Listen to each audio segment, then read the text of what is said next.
நான் ஓட்டு போட போயிருக்க இடத்துல கல்யாணம் முடிச்சு தாலி கட்டின கையோட 2 ஆமா. பேர் வந்திருந்தாங்க.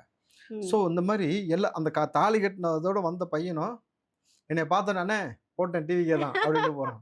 ஓகே. ஸோ இப்ப நான் உங்களுக்கு இன்டர்வியூ குடுக்கறதுக்காக வந்துட்டு இருக்கும் பொழுது, ம். சரி வர வழியில கூழ் கடை இருந்தது. ம். கூழ் குடிக்கலான்னு போனேன். அந்த பெண்மணி சொன்னாங்க, "அம்மா ஓட்டு போட்டீங்களாம்மான்னு?" கேட்டேன். "போட்டேண்ணே. யாருக்கும்மா போட்டீங்க?" அப்படின்னேன். அவங்களுக்கு என்ன ஃபர்ஸ்ட்டு கரெக்ட்டா சரியா தெரியலதுக்கப்புறம் யோசிச்சுக்கிட்டு, "நான் விஜய் அண்ணாக்கு தான் போட்டேன்" அப்படின்னாங்க. "அப்படியாம்மா? சரிம்மா அது சந்தோஷமா சொல்லும்மா. ஏம்மா தயங்கிட்டே சொல்ற?" அப்படின்னேன். "எப்படிம்மா இருந்துச்சு எக்ஸ்பீரியன்ஸ்ன்னு?" "அண்ணே நாங்க ஓட்டு போடுறோம்ல, நாங்க அழுத்துனோம்ல அந்த சுவிட்ச் வந்து பட்டன் அவ்வளோ லூஸ் ஆகி வேலை செய்ய மாட்டேன்ருந்துச்சு" அப்படின்றாங்க. ஓ!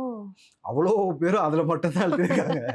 அதான் அதுக்கு அர்த்தம். ஓகே. அவ்வளோ பேரும் அதில அழுத்தி, அழுத்தி சுவிட்சே வேலை செய்யாத அளவுக்கு போயிருச்சுண்ணே அப்படின்னு சொல்லி ரொம்ப மகிழ்ச்சியா சொன்னாங்க. ஸோ பண்டிகைய கொண்டாடுனா என்ன மகிழ்ச்சி இருக்குமோ எல்லாருக்கும் புது துணி வாங்கி மொத்தமா எல்லாம் ஒரே இடத்துல ஆர்கனைஸ்ட் ஆயிட்டு ஒண்ணா சாப்பிட்டு உட்காந்து, அந்த திருவிழா கோலம் போல் நடந்து முடிச்சிருக்கும் பொழுது, நமக்கு நல்லா இருந்துச்சும்மா. எனக்கு ஓகே. என்னமோ அந்த ஒரிஜினல் தீபாவளி மாரி அசுரனை வதம் செய்த பண்டிகை போல வந்து இந்த திருவிழா வந்து இருந்துச்சு.